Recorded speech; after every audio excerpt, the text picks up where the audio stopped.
సంవత్సరంలో మహాశివరాత్రి పర్వ దినము పర్వరాత్రి. దాన్ని మనకి చాతుర్యమైన విధంగా ఉత్సవం జరుపుకున్నాం. ఉదయం వేదజ్ఞులు మన కుటుంబ సభ్యులు దూరం నుంచి వచ్చారు, మన దగ్గర ఉన్నారు. వారి సహకారంతో స్వాహకారం రుద్రస్వాహకారం జరిగింది. మా కుటుంబ సభ్యులు చిరంజీవి జగన్నాథ్ శర్మ ఎప్పుడు ఉంటూనే ఉన్నాడు. అతని మిత్రులు కూడా మంచి చక్కని వేదజ్ఞులు వచ్చారు. సుస్వరం ఎంతో మధురంగా వేదం వినిపించారు. ఆ సందర్భంలో చెప్పడం అంటే, వేదం సడన్గా ఏ విధంగా ఆయా మంత్రములను సుస్వరం సస్వరంగా ఏ విధంగా మనం పలకాలో పలికి ఎలా వినాలో అలా వింటే మంత్రార్థములు అంతఃకరణలో గోచరిస్తాయి. స్వరంలోంచి రూపము, రూపంలోంచి తేజస్సు, తేజస్సులోంచి గుణము, గుణంలోంచి ప్రసాదము వస్తాయని శాస్త్రం. ఆ స్వరంలోంచి రూపం వస్తుంది, రూపంలోంచి ఒక తేజస్సు వస్తుంది. తేజస్సు యొక్క గుణం ఉంటుంది. మహాలక్ష్మి అంటే ఐశ్వర్యం చేయాలి, గుణం అన్నమాట. ఆ గుణం భగవంతుడు మనకు ప్రసాదం లభిస్తుంది. అంత శక్తి వేద స్వరంలో ఉంది. దాంట్లో ఉండే మాటల్లో ఉండేటటువంటి శబ్దార్థం మాత్రమే కాక స్వరశక్తి. శబ్దార్థం తావల మాత్రమే, శక్తి అత్యధికము, ప్రధానము. ఎప్పుడు కూడా ఒక పర్వదినం నాడు ప్రతి వారు కనీసం 1-2 నిమిషములు వేదం వినాలి. అది మంగళప్రదం. చాలా బాగా జరిగింది. తర్వాత సాయంకాలం పరమేశ్వరులు మూర్తి రూపంలో ప్రతిష్ఠించుకొని కళ్యాణం మనం అందరం చేసుకున్నాం. ఈ కళ్యాణం భగవంతుడికి మనం ఒక పండు కానీ పాయసం కానీ మనం వండుకు చేసుకుని నివేదన చేసి మళ్ళీ మనమే తింటాం. అలాగే ఆ కళ్యాణం మన ఇళ్లలో, మన మనస్సులలో కళ్యాణప్రదం కావాలని ఆకాంక్ష. నేడు మన సామాజిక వ్యవస్థలో, హిందూ ధర్మంలో, అసలు హిందూ ధర్మానికి వెన్నెముక బట్టి వివాహ వ్యవస్థకు కొంత దోషం కలిగింది. దాని విలువ గుర్తు తెలియని స్థితికి మనుషులు రావడం చేత దాని యొక్క ఉత్కృష్టత, పవిత్రతను గుర్తించకపోవడం చేత కేవలం వ్యక్తిగతమైన అహంకారం మాత్రమే కారణంగా అనాగరికమైనటువంటి ఒక గుణహీనత వ్యక్తులను కారణం కాగా హిందూ వివాహం అక్కడక్కడ చాలా చోట్ల వింటున్నాం, విచ్ఛిన్నం అవుతుంది. అది చాలా దౌర్భాగ్యం. అంత దోషం మరొకటి లేదు. తప్పు ఎవరిదైనా విడిపోయేందుకు అసలు ధర్మశాస్త్రమే ఒప్పుతుంది. ప్రభుత్వ శాస్త్రం మనకి విడదీయడానికి శాసనం ప్రభుత్వం చేసింది, కానీ ధర్మశాస్త్రం చేయలేదు. అది హిందూ వివాహం అగ్ని సాక్షిగా, దేవతల సాక్షిగా జరుగుతుంది కాబట్టి అది ఒకేసారి జరుగుతుంది. అది నిత్యం అంతే. దాంట్లో మార్పులు చేర్పులు ఏమీ లేదు. ఈ వివాహ వ్యవస్థ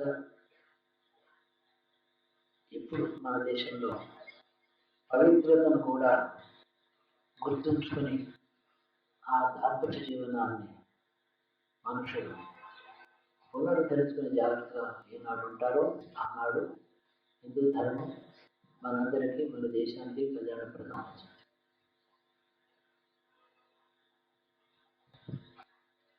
అనసూయకి సీత వెళ్ళి దండం పెడితే అనసూయ చెప్పింది, మా సీత భర్తను ఏమనుకుంటున్నాం? పౌరుపుణ్యంబు కొలదని పురుషుడు అడగడు. అతడు ఎవడైనా ఎట్టివాడైనా కానీ పడతికి ఇహ పర సౌఖ్యమా పతియే పతి పదాంభోజ సేవయే పరమ సుఖం శుభదాయకం భూషణం ధనం ఇవన్నీ ఆ పతిలో ఉంటాయి. అంత పవిత్రమైనటువంటి వ్యవస్థ ఎవరు చెప్పింది? అరుంధతి దేవి, అనసూయ వాళ్ళు చెప్పారు. చెప్పింది సీతకు చెప్పారు. సీత కూడా గౌరీ పూజ చేసి పెళ్లి కూతురైంది. రుక్మిణి కూడా గౌరీ పూజ చేసి పెళ్లి కూతురైంది. ఈ వివాహ వ్యవస్థలో మనకు ఆదర్శం ఎవరో ఇద్దరు వ్యక్తులు కాదు, భారతీయ పరమేశ్వరుడు. భారతీయ వివాహానికి, హిందూ వివాహానికి ఆదర్శం వారు. ఎందుకు? వారు ఆది దంపతులు అని పురాణాలు వారు వర్ణిస్తున్నాయి. మొదటి దంపతులు వారి సృష్టిలో. మొదటి దంపతులు లోకానికి దాంపత్యం యొక్క స్వరూపం ప్రదర్శించి ఆదర్శాన్ని ప్రసాదించారు. అందులోనే వారిని స్మరిస్తాం. ముందర రాధాకృష్ణుడు కానీ, రుక్మిణీకృష్ణుడు కానీ, సీతారాముడు కానీ, మరొక సుదక్షిణాదేవుడు కానీ ఎవరైనా సరే వారిని ఆదర్శంగా వారిని దృష్టిలో ఉండి సాక్షిగా మనసులో భావన చేసి వివాహం చేసుకుంటారు. ఏమిటంత ప్రాధాన్యత వివాహానికి? శ్రీకృష్ణుడు గారికి మాత్రమే కదా? కాదు. దీనికి ఫలితం ఇహలోకంలో సత్సంతానం, మంచి సంతానం. మంచి సంతానం మందు ఇచ్చే కోరిక పశువులకు, పక్షులకు కూడా ప్రకృతిలో సహజం. అంత క్రూరమైనటువంటి పులి తన బిడ్డలను జాగ్రత్తగా నాకుతో సాగుతుంది. ఇంత క్రూరత్వం, అంత ప్రేమ, అంత సత్వం. తల్లిగా కానీ, తండ్రిగా కానీ ఆ వ్యక్తి మారినప్పుడు అతని అంతఃకరణే మారుతుంది. అది అందరికీ కావాలంటారు నేను కూడా. కానీ అది దేంట్లో సత్సంతానం కలుగుతుందో తెలియక మంచి మెడికల్ ట్రీట్మెంట్ అంటే చాలా ఆరోగ్యం ఉంటే బ్లడ్ టెస్ట్ చేస్తే సరిపోతుంది. కాదు. సత్సంతానం రెండు అంతఃకరణలు ఒక శక్తిలో వ్యాపించినప్పుడే సత్సంతానం కలుగుతుంది. స్త్రీ పురుషులు శరీరములు కాదు, అంతఃకరణలు, మనస్సు, బుద్ధి, చిత్తము, అహంకారం వరకు కూడా వ్యక్తిగతంగా వేరు కాకుండా ఒక చోట చేసి ఒకే వస్తువు అయినాడు ఆదర్శప్రాయమైన సంతానం కలుగుతుంది. వాళ్ళ ధనవంతులు కానవసరం లేదు, పండితులు కానవసరం లేదు, తక్కువ యాగములు చేయవలసిన అవసరమే లేదు. ఒక స్త్రీ, ఒక పురుషుడు సంపూర్ణంగా అంతఃకరణతో మేళవించినప్పుడు సత్సంతం కలుగుతుంది ఎవరైనా సరే. అందుకని మన ఆదర్శం భారతీయ పరమేశ్వరుడు, ఆది దంపతులు. ఆది దంపతులు అంటే ఇందాక కళ్యాణంలో వాడు గోత్రం చెప్పారు. నిరంతరం నిర్గుణం చిరామయం ఒక శాశ్వతమై మార్పు చేయడం చెందనటువంటిది ఒక బ్రహ్మ వస్తువు ఉన్నది. దానిలోంచి స్పందన, గుణములు, పంచభూతములు, ప్రకృతి అంతా ఉంటుంది. ఆ దాంట్లో ప్రవేశించే మానవుడి చిత్తాంకాలను విశ్వచైతన్యం దాంట్లో ప్రవేశించింది. పంచభూతం ఉంటుంది. 84 లక్షల జీవరాశులు, 14 లోకములతో ఉండే బ్రహ్మాండంతో అనేక బ్రహ్మాండాలు ఉంటాయి.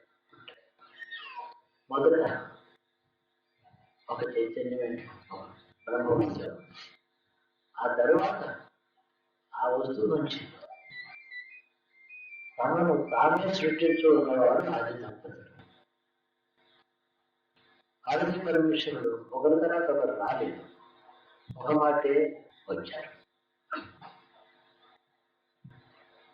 అది ఒకటి రెండు అయిందన్నమాట. కాబట్టి విడదీయడానికి వీలు లేదు. ఒక వస్తువే రెండు ప్రకృతి పురుషుల ఎందుకు వచ్చారు అంటే భవిష్యత్తులో సృష్టించవలసిన జగత్తంతా కూడా ద్వంద్వం నుంచి పుడుతుంది. ఒకటి నుంచి ఏది పుట్టదు, రెండు ఉంటేనే ఇంకొకటి పుడుతుంది. ఒకటి ప్రకృతి, ఒకటి పురుషుడు. ఆ మహా చైతన్యము ప్రకృతి జగన్మంత అనేక పేర్లతో మనం పిలుస్తాం. ఆమె ఎవరో కాదు, ఆ పరమపురుషుని అంతర్భూతమై ఉండేటువంటి చైతన్యం, సర్వ ప్రకృతికి మూలమైనటువంటి ప్రకృతి, మహాప్రకృతి, మహాశక్తి, తార, ఇవన్నీ ఆయన యొక్క విభూతులు. ఈ విభూతులు తన సంకల్పం చేసిన తనలో నుంచి తనకి పక్కకు వచ్చి ఒక రూపాన్ని నిలబడేటప్పుడు దాంపత్యం అవుతుంది. ఆ దాంపత్యం నుంచి ఈ జగత్తు ఉంటుంది. వారిని స్మరించినప్పుడు మనకి సృష్టియాదిని జరిగిన అపూర్వం మళ్ళీ అటువంటి మళ్ళీ రెండో వారి సృష్టిలో జరుగుతుంది. ఒకసారి జరుగుతుంది. ఆ తత్వం యొక్క ఏకత్వము ద్విత్వం, ఒకటి కావాలంటే రెండుగా కావాలంటే ఆ రెండింటిని మనం ధ్యానం చేసినప్పుడు మనలో మనకు తెలియకుండా ఒక సుఖప్రదమైన అంతఃకరణ ఒక మార్పు వస్తుంది. ద్వంద్వములతో కూడుకున్నటువంటి ప్రపంచంలో సుఖము దుఃఖం ఇవన్నీ అనుభవిస్తూ ఉంటారు. వాటి యొక్క ద్వంద్వ స్థితి యొక్క బాధ, దానివల్ల దుఃఖం, పునర్జన్మ హేతువులు, అవిద్య వారిద్దరూ కవి దృష్టితో ఒక మాట అన్నారు. ఒక్క మాట ఇద్దరు పుట్టి ఒకటి రెండైతే కూడా నిజ ఆ ప్రకృతి ఈ పరమపురుషుడు సరస్సుని నుంచోవడం కోసం ఎప్పుడెంతో తపస్సు చేస్తోందని ఒక ఆమె తన పక్కన నిలబెట్టుకుని చూడాలని పరమపురుషుడు ఎప్పుడెంతో తపస్సు చేస్తున్నాడు. ఆ తపఫలంగా ఆమెకు అతనికి ఆమె లభించారు. అది మధురమైన భావన. మనందరూ కూడా ఎవరికి వారు నేను ఒక ప్రత్యేకమైన ఒక వ్యక్తి నేను అనుకోవడం చేత అహంకారం. ఈ ప్రకృతిలో పంచభూతములు అంతటా వ్యాపించిన దాంట్లో ఒక చిన్న బిందువు నా శరీరం, సృష్టిగా వ్యాపించినటువంటి మహా చైతన్యంలో ఒక చిన్న బిందువు నాలో ప్రాణ చైతన్యం, సృష్టిగా వ్యాపించిన బ్రహ్మవస్తువులో అవినాభావంగా ఉన్నటువంటి ఒక బిందుమాత్రంగా ఉన్నటువంటిది నాలో జీవాత్మ. ఇవన్నీ కలిసి నేను అనేటువంటి ఒక మాయ సృష్టిస్తున్నాను. ఇది మిథ్య, ఇది నిజం కాదు. నేను ఒక ప్రత్యేకమైన వ్యక్తిని పాన్ అని తెలుసుకోవడానికి ఈ కళ్యాణాలు, ఈ వేద ఘోషాలు, ఈ పూజలు, ఈ పాద పూజలు, ఈ పూజ భక్తి ఇవన్నీ దానికోసం సహాయపడతాయి. అదే మనం చేయం. వ్యక్తిగా నేను స్త్రీని, నేను పురుషుడు, నేను ఇది ఏదో నాకు తాగిందాన్ని, నాకు దుఃఖం, సంతానం, పిల్లలు నాకు ఇవన్నీ ఒక మాయ విచిత్రం. అందులో పడిపోయి నిలువలు కొట్టుకుంటూ ఉంటాడు. సత్యం మర్చిపోవడం, ఆ సత్యం జ్ఞాపకం చేయడం కోసం మన భారతీయ సాంప్రదాయం ఈ మార్గాలను సృష్టించింది. ఆ మార్గాలన్నీ కూడా అన్నిటికీ కూడా జయం, అంతఃకరణలో శాంతి, అవిద్య కలగడం, అజ్ఞానం కలగడం, సత్య గోచరించడం, అదే జయం. ఆ దృష్టితోనే మన వివాహ వ్యవస్థ కూడా ఆ దృష్టితోనే చేశారు. మీరు ఇద్దరు అనుకుంటున్నారు, కానీ ఒక వస్తువు ఆదిలో రెండై పరస్పరం అవినాభావంగా ఈ సృష్టికి హేతువు చూసినా, ఈ సృష్టికి హేతువైన ఒక వస్తువు రెండుగా విడిపోయినట్టు కనపడినటువంటి వస్తువే మీరిద్దరు అని జ్ఞాపకం చేస్తున్నారు. అట్టి వివాహం ఒక భారతీయ సాంప్రదాయంలో, ఆది సాంప్రదాయంలో, వైదిక మతంలో మాత్రమే వివాహానికి ఇటువంటి పవిత్రత ఉంది. ఈ కళ్యాణం మన సమాజం మీద సద్భావం ప్రజలందరూ అంతఃకరణలో కలగజేయాలని నా మొదటి ఆకాంక్ష. అందుకని కళ్యాణం చూస్తున్నాను. ఇది చూసిన వారికి, చూసిన వారి బంధువులకు అందరూ కూడా వివాహం ఎటువంటి దోషయుక్తమో కాకుండా దోషపుష్ట శాశ్వతము నిత్యము సుఖము మంగళకరమై ఉత్తమమైన భారతీయ సంతానం మనకి కలగాలి అవసరం మనకి. నేడు ఆవశ్యకత అది. ఆ వివాహానికి అంత ప్రాధాన్యత మనుషులు చేసిన పెళ్లిళ్ళు చూడటం లేదా భయపడగానే చేస్తున్నారు. ఏడాది తర్వాత ఏదో జరుగుతుంది, వారిద్దరికి పట్టలేదు విడి, ఇలాంటి మాట ఎన్నడూ మనం వినకూడదు. ఇది గుర్తు చేయాలి మన ఆ దృష్టితోనే భారతీయ పరమేశ్వర కళ్యాణం అంతా కూడా ఈ తేజస్సు ప్రతి మనుషుల హృదయంలో వెలగాలి. ఆ వెలుగులో దాని పవిత్రత ద్వారా గుర్తించాలి. అంధకారంలో అహంకారంలో వివాహాలు కాకూడదు, అవి భిన్నం కాకూడదు అని ప్రార్థన చేసుకున్నాను. ఇది మన సాంప్రదాయానికి వచ్చినటువంటి ఆపద. తరుణం పరమేశ్వరానుగ్రహం చేత తొలగబోయే ఆపద. ఇది ప్రధాన విషయం. ఇది రెండవది, కళ్యాణం చేసిన తర్వాత గురుమూర్తిని పరమేశ్వరుని వెళ్ళనే, లోకానికి ప్రభువు వెళ్ళనే ఉపచారాలను సమర్పించి చూసి ఆనందించారు. ఇక్కడ ప్రధాన విషయం ఏంటంటే ప్రదీపోపాసన కావచ్చు, కానీ ఒక వ్యక్తి యందు ఒక తేజస్సు, ఒక ప్రసన్నత, ఒక శాంతిప్రదాయక స్వభావం ఎక్కడైనా చూశారంటే అది వ్యక్తిది కాదు, అంతటా వ్యాపించిన పరమేశ్వరుడు యొక్క ఒక చిన్న కిరణం అని గుర్తుపెట్టుకుంటారు. దాన్ని ఆశ్రయిస్తాం. ఆ కారణం చేతనే సర్వ దేవ నమస్కారం కేశవం ప్రతిగచ్చతి. నేనంటాను సర్వ నమస్కారం, సర్వదేవ నమస్కారం కూడా కలిగింది. ఎవరెవరికి నమస్కరించినా కేశవుడికే వెళ్తుంది. నమస్కారం స్వీకరించే అర్హత, ఉపచారం స్వీకరించే అర్హత, అధికారం, దానికి ఫలం ఇచ్చేది శక్తి సామర్థ్యంలో పురుషుడు కాబట్టి అందరికి చెందుతాయి. అటు ఫలం మీకు అది ఇవ్వాలి. ఏమిటా ఫలం? ఈ ప్రభుత్వ లాంఛనములతో మనం చేసిన సేవకు పరమేశ్వరుడు స్వీకరిస్తే మనకు వచ్చే లాభం ఏంటిది?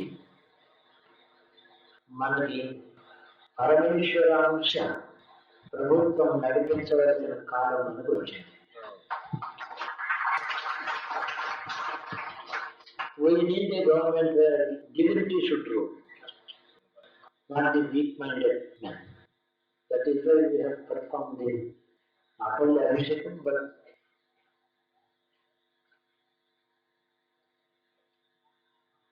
coronation. A coronation of the God. సింహాసనం, కిరీటం, విగ్రహం అన్ని కూడా ఈ విగ్రహాలన్నీ కూడా అయ్యా పరమేశ్వర, మా దేశం మేము మనుషుల్లో ఏకీభావంతో కూర్చొని ఎన్నికలు చేసుకుని ప్రభుత్వం నడిపించడం మాకు చేత కావటం లేదు అని అర్థం. మాకు చేత కావటం లేదు. We have lost the talent and the capability and the outlook on Dharma to be able to root ourselves appropriately.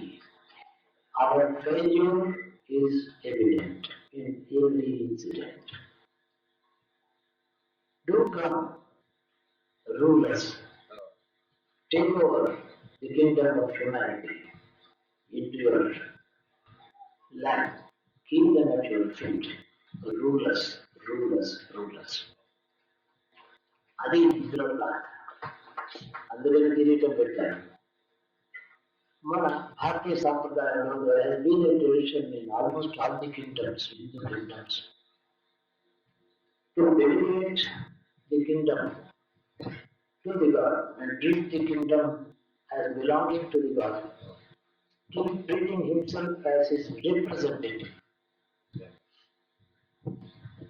In Kerala చక్రవర్తి రాజులందరూ కూడా పద్మనాభ స్వామిది రాజ్యం, ఆయనకి ప్రతినిధిగా నేను ఏడుతున్నాను. ఈ కిరీటం ఆయన నాకు ఇచ్చిన గౌరవ బాధ్యత, నాకు ఇచ్చినటువంటి అధికారం కాదు, బాధ్యత అని భావించి, ఓ పద్మనాభ స్వామి, నీ రాజ్యాన్ని నేను ఏదేటటువంటి శక్తి సామర్థ్యాలు కూడా నా వల్ల అపరాధం జరగకుండా నీవే నన్ను కాపాడని రాజు దేవుడిని వేడుకుంటున్నాను. ఇంతేకాదు there was an annual feature in Travancore kingdom. The king used to present the annual budget to Padmanabha Swami and wait for every item. Education, 1.5 crores, the king says. He looks at Padmanabha Swami, waits for about 30-40 seconds. He feels that he has approved it. ఈ విధంగా బడ్జెట్లో ఒక్కొక్క item తీసుకొని, స్వామి ఈ సంవత్సరం budget ఇలా ఉంది, మాకు ఇలాగ నేను ఖర్చు పెట్టాలనుకుంటున్నాను, ఆమోదిస్తారా అని చెప్పి చేతులు కట్టుకొని బడ్జెట్ అంతా మహారాజు పద్మనాభ స్వామి దగ్గర చదివి వినిపించేవాడు. విద్యకు 1.5 కోట్లు ఇచ్చాం, ఒప్పుకున్నారో లేదో స్వామి చూస్తాడు. ఆయనకి ఆ పద్మనాభ స్వామి కళలో ఆమోదం కానీ ఒప్పుకోకపోవడం కానీ కనపడేది. అది మన ప్రభుత్వం. The king used to feel that the God has approved. Sometimes he used to feel there seems to be something wrong with this item. So we'll revise it and present it tomorrow again. This is the system of governance in this country. And we call that అది మూఢత్వాన్ని దాన్ని అంటాం. ఇది నాగరికతని మనం ఎటువంటి తలదిద్దులేని ఆలోచన వచ్చిందో democracy అనే పేరుతో గ్రంథంలోనూ వాక్యాల్లోనూ ఉండే ఆదర్శాలు భూమి మీద దేశానికి వచ్చేటప్పటికి అక్కడ కనపడుతుంది. కాబట్టి మన అందరికీ ఈశ్వరుడే ప్రభుత్వం నెరవేర్చాలి. అందుకని ప్రజలైనటువంటి మన అందరి హృదయంలోనూ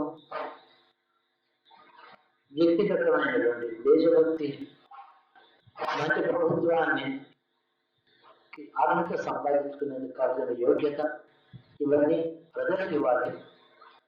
తగిన ఈ ప్రాధాన్యత, ఈ గుణానికి మన ప్రజలకు తగిన ప్రభుత్వం మళ్ళీ ఆయనకి ఇవ్వాలి.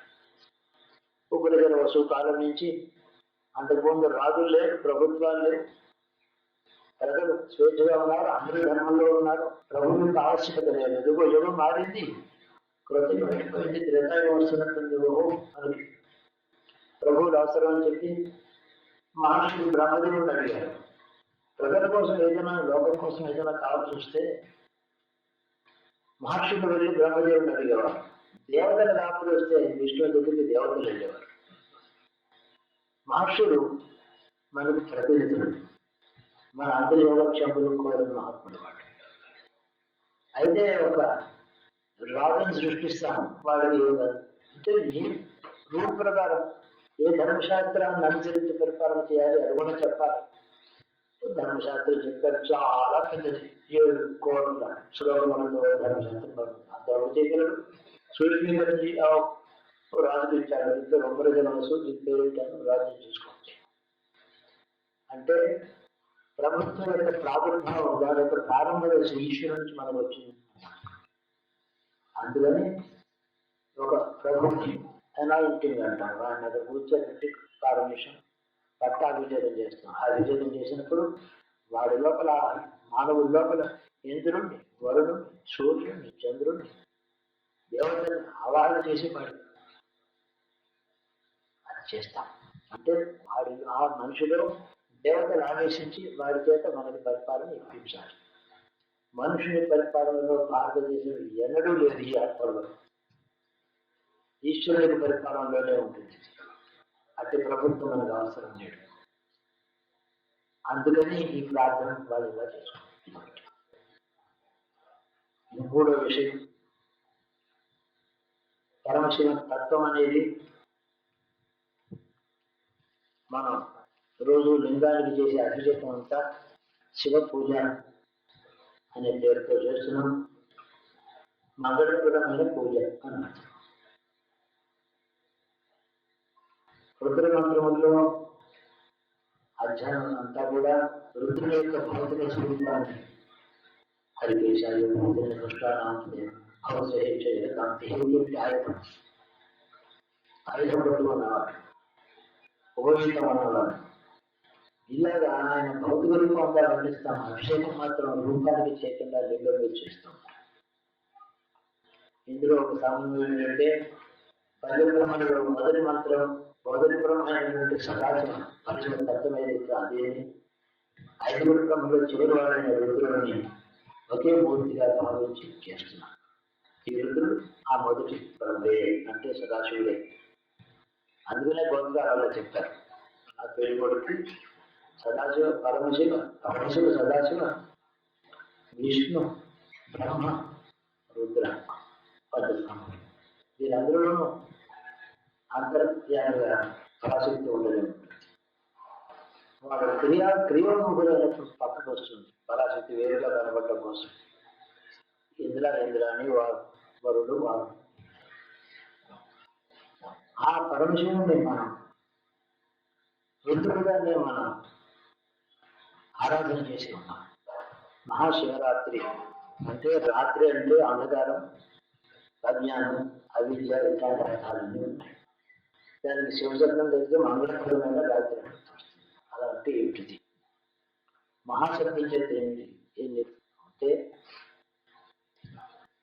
ఈ జగత్తుకి బ్రహ్మ సృష్టించని పంచభూతాత్మకమైన అహంకారాలతో మనోబుద్ధులతో సృష్టించిన సృష్టి ఆ బ్రహ్మ నుంచి మళ్ళీ బయటకు వచ్చిన రుద్రుడు ఉపసంహారం చేస్తాడు. దాన్ని నాశనం చేయడం బస్సు తగలబెట్టడం కాదు. ఉపసంహారాన్ని కాదు తెలుస్తాడు. అక్కడ అదృశ్యం అయిపోతుంది. బీభత్సం లేదు, అదృశ్యం ఉంటుంది కనపడటం మానేస్తుంది. ఆ తర్వాత అంధకారం. ఆ అంధకారంలో రెండు మంగళప్రదమైన స్వభావాలు ఉన్నాయి. అనేక కోటి జీవరాశుల యొక్క జన్మ పరంపరలు చౌహృతములు బ్రహ్మభావములకు హేతువైనటువంటి జగత్తును ఉపసంహారం చేయడం చేత ఆ జగత్తులో ఉండే జీవకోటికి శాంతి లభించింది. రెండోది మళ్ళీ భవిష్యత్తులో ఈ జగత్తు పునర్భవం పొందుతుంది. దానికి బీజం ఇప్పుడు ఇందులో ఉంది. గతించిన జగత్తులో ఉండే జీవకోటికి దుఃఖాంతమైంది అతడు ఉపసంహారం చేయడం చేత. అందుకని దానికి మహారాత్రి అని పేరు. చాలా చిరకాలం ఉంటుంది. అది నిజానికి రాత్రి కాదు. మళ్ళీ ఈ జీవకోటి మళ్ళీ సృష్టిని ఉన్ముఖమై అందులో ప్రవేశించడానికి కావాల్సిన బ్రహ్మాండాన్ని సృష్టించడానికి ఒక కాలం ఆసనం అయ్యేదాకా ఉంటుంది. భవిష్యత్తులో రాబోయే జగత్తుకి బీజం ఇక్కడ ఉంటుంది. పూర్వ జగత్తుకి ఏమో స్మృతి ఇందులో. అది స్మృతి, ఇది బీజం. ఈ రెండు శుభప్రదమైనవి. ఆ రాత్రి ఉన్నదే అందరికీ శాంతిని సుఖాన్ని ఇచ్చింది. ఎలాగా? ఎంతో శ్రమ పడ్డటువంటి మనుషులు సాయంత్రం ఇంటికి వచ్చి స్నానం చేసి భోజనం చేసి సుఖనిద్ర పెడతాడు. ఆ సుఖనిద్ర పగలు చేసిన శ్రమను మరిపిస్తుంది. సమస్యలన్నీ మర్చిపోతాడు. కానీ తన స్వధర్మం కోసం హృదయం నిద్ర లేస్తాడు. ఆ రాత్రికి పూర్వ సంకల్పమైనటువంటి కష్టనిష్ఠురాలకు విడిపోయి సుఖ నిద్ర పట్టడం, రేపటికి తాను కర్తవ్యానికి అటు ఉన్ముఖుడై వెళుతూ నిద్ర లేస్తూ జాగ్రత్తగా ఈ రెండు శుభాలుగానే చూస్తుంది వేదాంతం. పూర్వ స్మృతి భవిష్యత్తుకి ఉత్తమ కార్యక్రమానికి హేతువు కావాలి. అంటే దాంట్లోంచి వివేకం పుట్టాలి. స్మృతిలోంచి వివేకము, వివేకంలోంచి కర్తవ్యము, కర్తవ్యంలోంచి క్రియాశక్తి. అందుకోసమే ఈ మధ్య నిద్రపోతున్న సమయంలో ఆ వ్యక్తి చూస్తున్న వాడికి ఉన్నాడు కానీ తనకి తాను లేడు. స్వప్నం అది కూడా తనకి బీచ్ అనుకుంటాడు. తిరిగి వచ్చాడు. ఆమె కళ ఏమీ లేదు, అక్కడే పోయిందంట. కాబట్టి గాఢనిద్రలో సుశక్తిలో ఏమీ లేదు. అందుకనే యోగ శాస్త్రంలో కూడా క్రీడాపిందల నాడులోకి ప్రాణాన్ని తీసుకొచ్చి ఉత్క్రమణం చేసి సుషుమల్లోకి బయట పంపించు. సుషుమ్న సుశక్తి అనమాట. ఈ జగత్ అనే విషయంలో నీకు సుశక్తి అక్కడ ప్రవేశం. జగత్తు యొక్క అస్తిత్వం గురించి అస్మితకు సంబంధించిన విషయంలో నీకు సుశక్తి నిద్రిస్తావు. అక్కడికి వెళితేనే నిద్రిస్తుంది. జీవాత్మ నిద్రిస్తుంది సుషుమ్న. ఈ విధంగా రెండు శుభములకు హేతువైనటువంటి ఆ మహారాత్రి, సుదీర్ఘమైన రాత్రి సాక్షి మాత్రం ఒక్కడే ఉన్నాడు అన్న పరమేశ్వరుడు. ఆ రాత్రికి సాక్షి. పూర్వం ఉపసంహారం చేయబడిన జగత్తులు స్మృతి ఆయనలో ఉంది, భవిష్యత్తు జగత్తుకి సంకల్పం ఆయనలో ఉంది. తాను అంతర్ముఖుడై మౌనంగా రూపాన్ని కూడా ఉపసంహారం చేసుకుని తపస్సు చేస్తున్నాడు, కానీ ఉన్నాడు. తన రూపోపసంహారం కూడా చేసుకుంటాడు. అట్టి స్థితిని, అట్టి